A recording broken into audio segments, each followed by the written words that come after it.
Start. Punjab के संबंध में मुझे यह कहना है कि अभी कुछ दिन पूर्व वहां पर भाषा का प्रश्न उत्पन्न हुआ। मेरा अपना विचार है कि जब भाषा के आधार पर पंजाब का विभाजन हो गया तो आज पंजाब की भाषा पंजाबी है और यहाँ पंजाब के लोगों का निर्णय करना है कि वह पंजाबी किस लिपि के अंदर लिखी जाए। लेकिन यह बात मैं पंजाब की सरकार से आपके माध्यम से निवेदन करना चाहता हूँ।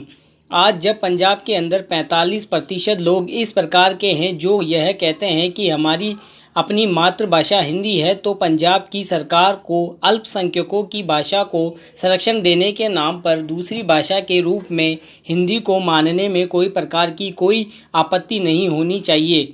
इससे दोनों के संबंध में मधुरता आएगी और किसी प्रकार के अनावश्यक आंदोलन से हमारा सीमावर्ती राज्य बचा रहेगा। जहां तक लिपि का संबंध है, लिपि के संबंध में मैं बलपूर्वक किसी लिपि को समाप्त करने के पक्ष में नहीं हूं।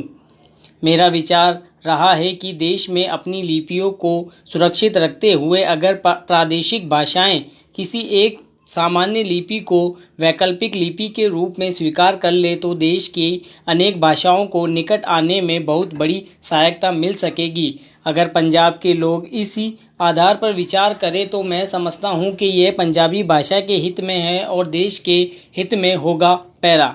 अंतिम बात जिसको कहकर मैं अपना भाषण समाप्त करना चाहता हूं, वह प्रश्न जो आज पंजाब और हरियाणा में तनाव का कारण बना हुआ है और वह है चंडीगढ़ का प्रश्न। सभापति जी, आपने देखा होगा कि कल इस प्रश्न को लेकर यहाँ एक गर्मा गर्मी का वातावरण भी उत्पन्न हुआ। इसके लिए मैं मुख्य रूप से केंद्रीय सरकार को दोषी मानता हूँ। सरकार की अपनी आदत है कि जो इस प्रकार से विवादास्पद प्रश्न होते हैं उनको लंबा टालने की प्रवृत्ति बन गई है। सरकार सोचती है कि अगर कोई प्रश्न लंबा टाला जाए तो लोग भूल जाएंगे और अंत में तनाव स्वतः ही नहीं करेगा। इतिहास इस बात का साक्षी है कि जिस प्रश्न को सरकार ने टालना चाहा, चाहे मैसूर महाराष्ट्र का सीमा विवाद का प्रश्न हो, गोदावरी या कृष्णा के जल का झगड़ा हो, पैरा पंजाब के अंदर चंडीगढ़ का झगड़ा हो, सरकार जिस झगड़े को टालना चाहा वह झगड़ा और अधिक उग्र रूप में लेकर देश के और सरकार के सामने आया। इसीलिए मैं चाहूँगा कि इस सरकार को आगे के लिए यह परामर्श डाल लेनी चाहिए कि जब भी किसी प्रकार का कोई प्रश्न आए तो उन प्रश्नों पर दृढ़ता से विचार किया जाए और तत्काल उसका समाधान किया जाए।